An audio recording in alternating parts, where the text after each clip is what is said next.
Hello everybody, and welcome to today's story time. As it's nearly Christmas, I thought I'd tell you one of my favourite stories about a shoemaker called Papa Panov and his experience of Christmas Day. Now it is time for our story to start, but before we begin, you must know one part. Papa Panov's the hero of our story today, and tomorrow for him it'll be Christmas Day. He lives in his house on a quiet little street, where he makes leather shoes for the villagers' feet. And now you are here, and you are welcome. Here we are ready, so to Russia we're welcome. See, there's the chair where he rests his head, a stove and a lamp and a comfortable bed. People buy new shoes, or if they are old, they bring them here to be healed and sold. Papa Panov has money for bread to eat, and enough for some cabbage, his tea time treat. He's mostly quite happy as he sits in his seat, waving to all the passers-by in the street. But today he is quietly shedding a tear. He is sad even though Christmas Day is nearly here. His wife sadly died, he was left all alone, and his children have moved to make homes of their own. So now as he stands at his windows and stares, he is glum, for he feels that nobody cares. In all other homes he sees Christmas trees and people at home with their dear families. He hears laughter from children who are playing together, and all this makes him feel more lonely than ever. "Dearie me," Papa Panov says sadly and sighs. "Dearie me," he says, miserably wiping his eyes. Music and cooking smells hang in the air, only poor Panov is filled with despair. Feeling very unhappy and lonely indeed, he opened a book and started to read. "The Story of Christmas," Papa Panov began. He couldn't read as well as all of you can. Mary and Joseph came a very long way, but in Bethlehem sadly there was no room to stay. They'd come all the way to Bethlehem city, and no vacancies anywhere. Oh, what a pity! "There's no space in my inn," an innkeeper said. "There's a straw in the stable you could use as a bed." So there in the cowshed poor Mary gave birth, and the little Lord Jesus came down to earth. Oh dearie, oh dearie, oh dearie, oh dear, if only she'd had her little baby here. Oh dearie, the shoemaker said, I would have given the baby my bed. Outside in the street it was snowy and damp. He poured out some coffee and switched on the lamp. He read how 3 men turned up out of the blue, with presents of gold, myrrh and frankincense too. If Jesus came here, how embarrassed I'd be. I'm all out of gold, myrrh and incense, you see. Papa Panov stood up and smiled to himself, and lifted a box gently down from the shelf. I can't give him cabbage, coffee or bread. A baby needs something more useful, he said. But I know what I'd give him. I know what I'd choose. I'd give him this present, my best pair of shoes. Then, heaving a sigh, that was wistful and deep, within 20 seconds he'd fallen asleep. Outside grey shadows were streaming along. Inside Papa Panov went sweet dreaming on, until he heard the strangest sound. Papa Panov, Papa Panov. He opened his eyes and looked around. How strange! Hadn't somebody just called his name? He listened, and there the voice came again. Papa Panov, Papa Panov. I'm the one you're hoping to see. Can it be true you're a present for me? Tomorrow, I promise, I'm coming your way, but just who I am, I'm not able to say. Keep looking for me as I walk down your street. Tomorrow, I promise, we will meet. Papa Panov woke up. The sky had turned grey, and the bells were ringing for Christmas Day. Jesus was here. He spoke to me. It wasn't a dream. It was real as can be. He said that today we're destined to meet. Today he promised to walk down my street. But how will I know when he comes that it's him. Will he be Jesus? Man, boy, or king? I'll have to watch closely, and I'll tell you this. This is a meeting I'm not going to miss. I must keep a lookout all day today, and notice when Jesus comes walking this way.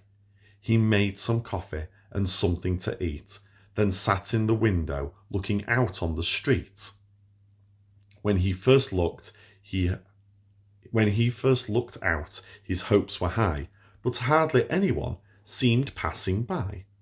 But look, someone is coming. They're going to pass.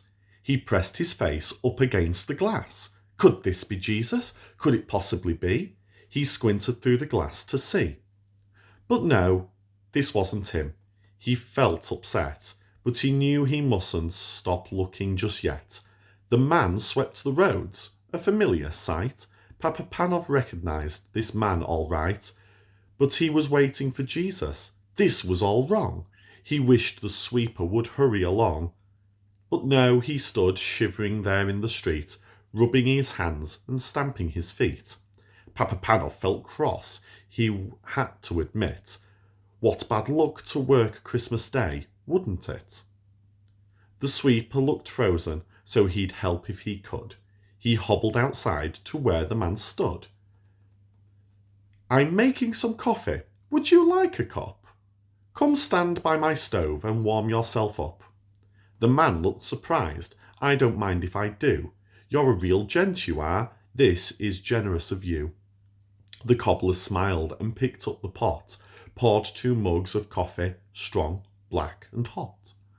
Not at all, not at all. It's the least I can do.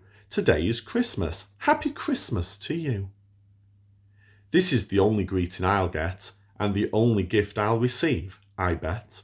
The stove dried the sweeper's clothes out really well, but the room was filled with a very sour smell. Papa Panov sighed softly and returned to his seat and carried on looking out onto the street. Are you waiting for someone? The road sweeper said. Jesus, the cobbler said, nodding his head. He related the tale from beginning to end. Well, I wish you good luck, my generous friend. I hope you soon find this Jesus you seek. And he smiled a smile for the first time that week. Oh, I will, there is no doubt.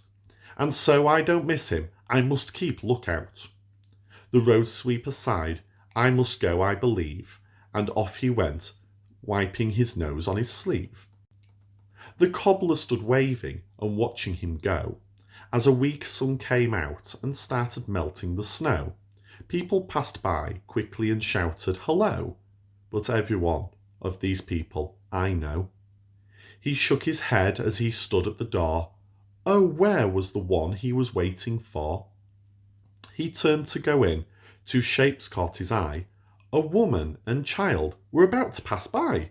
The woman was thin, her face lined and worn, and her clothes were ancient, shabby and torn. Hello there, the shoemaker cried. You look very cold. Won't you please come inside? This woman looked startled and ready to run, but she noticed his eyes, which twinkled with fun. Oh, thank you so much. How thoughtful you are. Not at all, not at all. You have got to go far. I've 4 miles to go, the woman replied. We need somewhere to live now my husband has died. My cousin has rooms, and she said we could stay. If only we can get warm, then we'll be on our way. But please have some soup and some lovely fresh bread, and I'll heat up some milk for the baby, he said. The woman sat down and started to eat, while the baby sat drinking quietly and playing with his feet. Papa Panov looked shocked. Dearie me, the baby's feet are as cold as can be. What this baby needs are shoes made of leather to keep the feet cosy, whatever the weather. I'd love nothing more than to buy her some shoes, but you've heard that saying that beggars can't choose. I owe not 1 rouble, it's sad but it's true. With no money for shoes, I don't know what to do." Papa Panov sat still when the child had been fed. An exciting idea popped into his head. He nodded and chuckled and smiled to himself and lifted a tiny box down from the shelf. "I've had just what the thing," he said in a matter-of-factly. Tried the shoes on the child. They fitted exactly. "You're really kind," the woman declared. "It's been a long time since somebody cared." Papa Panov looked pleased and returned to his seat and carried on gazing out into the street. While he was bouncing the child on his knee, had he missed the one whom he wanted to see? "Are you waiting for someone?" the young woman said. "For Jesus," the cobbler said, nodding his head. He retold the tale from beginning to end. "Well, I hope that you see him, my generous friend." The young woman smiled and patted his head. "This is a dream you have. I understand. Thank you, kind sir. Now we'll be on our way. Thank you for showing us kindness today." And off she went with a smile on her face. For her the world seemed a much better place. Papa Panov put some of his soup on to heat, then quickly went back to sit down on his seat. The hours ticked on. Some people passed by. He examined each one with a very keen eye. All sorts of people passed by in a line, but of Jesus there wasn't the tiniest sign. Perhaps he'd walked by early on in the day, when at that moment I'd just turned away. A moment's distraction was all it would take, and now he'd paid dearly for that one mistake. He'd missed the man he'd needed to see, and now he was sad as can be. "Oh dearie dear," and he heaved a great sigh, but went the door for one last try. And still people came passing by in the street, and some he gave coins or something to eat. To everyone thirsty he offered a drink, with always a smile, a nod and a wink. But Jesus, quite clearly, did not come along then. He searched passers-by. Jesus was not among them. As dusk fell, the weather turned cold. Papa Panov began to feel lonely and old. He went to his house and shut the door tight, and lit the old oil lamp to give him some light. He sat and he moaned in the lamp's golden glow. "It was only a dream after all, now I know. But I wanted so badly this dream to come true, and I hoped Jesus wanted to meet with me too." Then tears in his eyes made it quite hard to see. "Oh dear," he sobbed sadly, "it was not meant to be." Just then he realised he wasn't alone. Crowds of people were here in his home. The mother and child, the sweeper and more. All of these people, he'd seen them before. As they walked, he heard voices inside his head. "Did you see me? Did you see me? Did you see me?" they said. Why they were here, he hadn't a clue. "Tell me," the shoemaker cried, "who are you?" Then came a voice he'd heard hours ago, but whose voice was, he just didn't know. "You're the kind man who knows how to give, and you give me hope and a reason to live. My baby and I were weary and sore, and you opened your heart, and you opened your door. I was alone and a real misery, but this Christmas you showed such kindness to me. How do we thank you? Where do we begin? We were hungry and thirsty, and you welcomed us in. Dear Papa Panov, I hope you can see that by helping those people, you really helped me." Then his tears dried, and everyone melted away. "Dearie, dearie," he said, "Jesus did come today." This was the very best Christmas he'd had. Today he'd helped Jesus. Papa Panov was glad. Really hope you enjoyed that story, hearing how, by helping other people, Papa Panov met Jesus in his own life. And maybe one day we can try that too. See you later, everyone.